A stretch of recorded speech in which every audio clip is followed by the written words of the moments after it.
What's up, everyone? Welcome to the Power Play with CJ. Rumors going around that Evander Kane wants out of Winnipeg.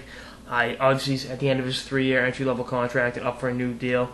This reminds me a lot of the Phil Kessel situation that Boston Bruins were in 3 years ago.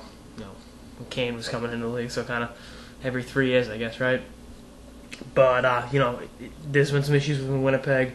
I guess he's walked out on restaurant tabs before, which is there's no excuse for that. And I think Evander Kane's a good player and a good person, but there's no excuse for that. And I can tell you, someone that's dealt with pro hockey players before in a service job as a valet.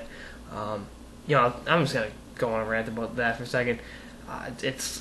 You feel like nothing when they don't tip you, or in that case, or in Evander Kane's case, just walk out in a tab, dude. That's not cool. People bust their asses all day to make ends meet. You're making 6-7 figures playing the best game on earth, the best job in the world. You got to treat the people right that are doing you a service. And it's kind of when Heidi Watney didn't tip one of my friends. I still hate that bitch. Glad she's not working with us anymore. But I digress. If he does in fact want out of Winnipeg, I think the Bruins would be the best fit for him.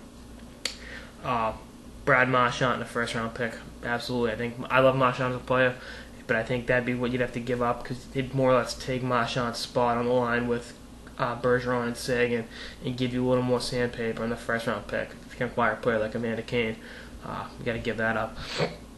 I think I'd rather have Evander Kane than Rick Nash right now. They've comparable stats last year. In fact, Kane had 2 less points and I think 6 or 7 less games.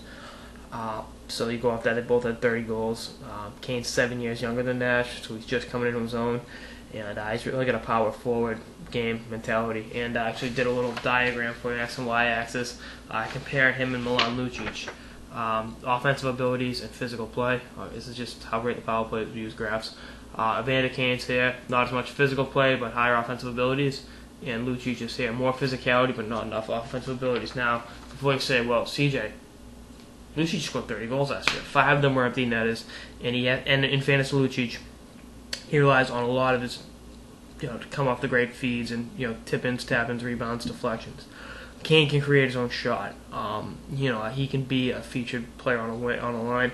And, if you have him, if Horton comes back healthy, you got Horton, Krejci, Lucic at the top line. Second line, Kane, Bergeron, and Sagan. Think about that. That'd be unbelievable. You'd have potentially 3 or 4 30-goal scorers right there. And I think Marchand would do great in Winnipeg, and that first-round pick would further solidify the talent pool they've established up there and help make them a contender for years to come. And if Evander Kane really wants out, you got to show him the door. You can't have a player that doesn't want to play there on your team. It just doesn't work out. And I think Evander Kane would be a great fit on the Bruins. I really do. I think anyone that can punch the shit out of Matt Cook like he did definitely has a spot in the Bruins without a shadow of a doubt. And I think hopefully the one issue I can see happening with Kane in Boston is the number of insensitive and racial comments after Joel Ward's goal. Hopefully he looks past those assholes that gave real Bruins fans a bad name, and I just focus on playing hockey and know that with his physical play and the fact that he one-hit KO'd Matt Cook, he'll be a fan favorite in Boston for years to come. So that's all I got in this episode of the Power Play with CJ on Evander Kane. Supposedly, it's a rumor I heard. It was one of the hockey writers retweeted it, so I don't know how much basis to it, but I can definitely see it happening on Evander Kane wanting out of Winnipeg. So stay tuned for more episodes throughout the offseason and beyond. Later, guys.